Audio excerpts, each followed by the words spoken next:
All right.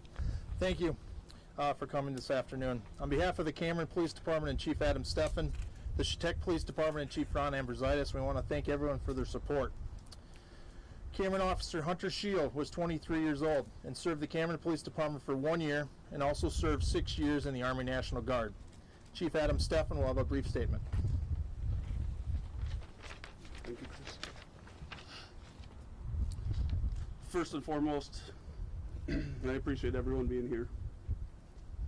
My name is Chief Adam Steffen with the Cameron Police Department.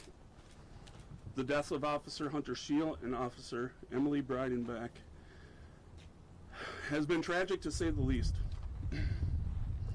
In addition to changing the lives of their families and friends forever, this event has touched me, my department, local law enforcement, and law enforcement around the world.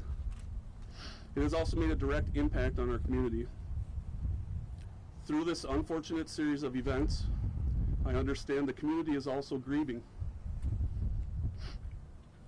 I ask that you respect the privacy of our officers, but more importantly, the families and friends of Hunter and Emily. I want to thank everyone for your generous donations, words of affirmation, and most of all, your continued support as we struggle to get through this. We will get through this. We are in the process of setting up an account for monetary donations, and I expect to have the information for you on our Facebook page within the next day. I will not be answering any further questions. Thank you.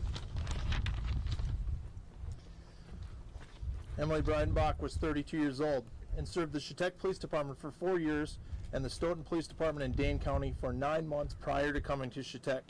Chief Ron Ambrositis will have a brief statement. My name is Chief Ron Ambrositis with the Chetek Police Department. I want to start by thanking the residents of Barron County for the support they've shown my department. The amount of support has been very overwhelming. Thank you. I also want to ask the public to give my department time to grieve and to have time with their families.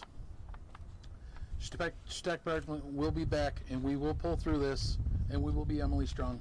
Thank you. Our prayers go out to the families of Hunter and Emily.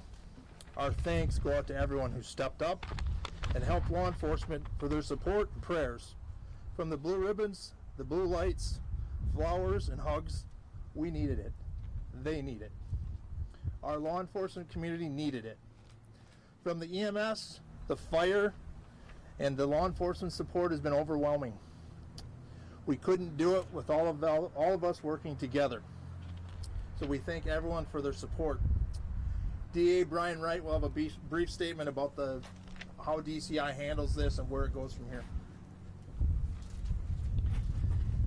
I want to thank the Division of Criminal Investigations. They arrived promptly. By Saturday evening, they were set up and began their investigation.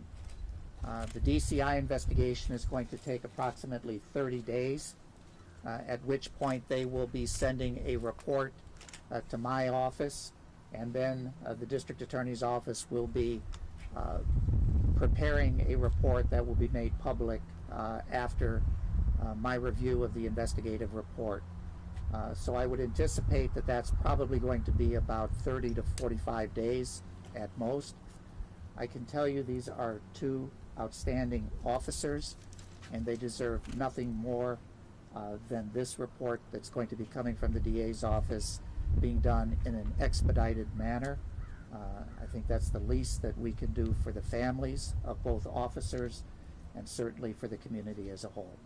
So we'll have that report done as soon as we receive the investigative report in an expedited way. That'll be about 30 to 45 days. Thank you, DA Wright. Some community events taking part that I want to announce. There will be a community vigil on Wednesday night, April 12th at 7 p.m. at Mosaic in Cameron. All community members are welcome to attend. This is put on by our Law Enforcement Foundation of Barron County. Official Facebook or financial donations and GoFundMe pages will be out at a later date, as Chief Steffen said. You can check the Chetek and Cameron Facebook pages, and we will share them on the Barron County Facebook page also, and we will get that out to the media. These are the only official sites you should give funds to, and these funds that the two departments have set up and the local banks that are set up are funds directly going to the family. And again, these are the only funds that we'd ask you to give to, sites that we'd ask you to give to. Funeral plans are in the works. We are assisted by the Roush Steel Funeral Home and the Roush Lundeen Funeral Home.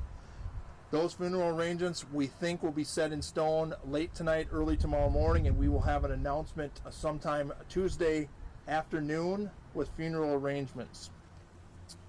At 5:30 today, we'll be escorting officers back to the funeral home here in Barron, and we will have honor watch over them until the funeral. An officer has never left their side since the time of the event and never will until they are buried in the cemetery. We'll have a media staging area at that event at approximately 5:30. Again, they will be coming back in on Highway 8. That is across from the Quick Trip here in Barron at the Roush Steel Funeral Home. There's some great pictures of the officers out there. That's how we want them to be remembered. From Emily dancing in the football stands to Hunter at National Night Out with kids playing in the squad. This is why we do what we do here in Barron County. There is bad in the world. There's too much bad in the world. And I'm thankful for officers like Hunter and like Emily and all of the law enforcement in Barron County. It's tragic. It's terrible. We shouldn't have to be here and talk about this. But we have to, time and time again, across this country. We've had tragic events here in Barron County. Nothing like this. You guys have been here before, and we'll get through this, as both chiefs have stated. We do ask for your patience. We appreciate your patience. We ask for your support in getting that information out on fundraisers and the vigil, and to help this community heal with our officers. We only heal as one, and we need everybody to take part in that. Thank you again to our community, to our supporters, to our friends, to our families, and again, our law enforcement community needs this, needs you. This is going to conclude. We'll be able to take some brief questions, but not about the case. DCI is handling that. We have no further details on the case besides what was released at 2 p.m. On the case. So if there's any other questions we can answer, I will try to answer them.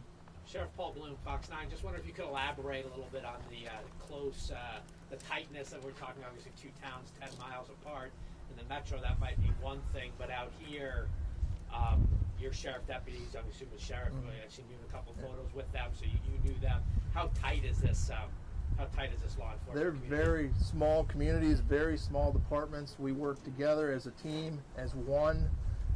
It's very tragic, and both Chetek and Cameron work very closely because of their distance, because our deputies might be on one side of the county. They back each other up on a daily basis, and so it's really one department, and they're just have a different patch on their shoulder, but we're all one law enforcement officer, and they work very closely together. And I think that's a very good point, that besides being from very small communities, we're very small departments, even the sheriff's department, and we work together as a team on all of our calls, and it's taken its toll on their departments. We're covering our sheriff's department, along with other local law enforcement agencies, are covering their areas, so their deputy or their officers have time to heal together, and I think that's very important to do. Other questions or comments? Yes. Hi, Audrey Cordy with the Chippewa Herald and La Crosse Tribune. I'm just wondering where this leaves the two departments in terms of staffing, since they are so small. They'll manage, they'll cover, but it does hurt, and not only in that way, but in future staffings. But they will manage, they'll get through that, and we'll be there together to help them with that. Sheriff, do we need to know anything about the procession this evening? What roads are going to be used, and Sure. is there going to be any block? Thank you for that. We're gonna most of the officers you'll see pick up the procession in Turtle Lake, and they will proceed right down Highway 8 from Turtle Lake to Barron. We'll turn right at the funeral home, and we have a street blocked off for law enforcement officers, and there will be a media staging area directly across. I think that's might be 3rd Street. I don't know the name of the street. Sorry. So. I'm wondering how rare this is. I mean, do you know the last time an officer was killed in the line of duty in Barron County? I don't know that I. Well, that was in Russ County. We lost a Rice Lake officer back in 1996. He was a Rice Lake police officer, but that shooting took place in Russ County, so that would be the last shooting in this area. So this is. None of us have dealt with that. We've gone back and forth on that as chiefs and sheriffs, and this is nothing a chief and sheriff should have to go through. And again, we can't heal without our community and our supporters, and so we just thank them for that. I understand that Emily was the canine handler for her department. Is there any word on if the canine Grizz was with her or otherwise involved, or can you speak on that today? I can do what I do. Yeah, Canine Grizz was with. Canine Grizz is not it's a therapy dog. It wasn't a canine. It was a canine therapy dog for the Chetek Police Department. Had been in service in the last year, right? Within the last year that dog had been in service. The dog was with. The dog wasn't hurt. The dog is in the Chetek Police Department's hands. Thank you for that. All right. Well, thank you. We'll see everybody at 5:30 at the thing. Thank you for attending. Thank you for doing everything you do. Thank you, Sheriff. God bless you guys.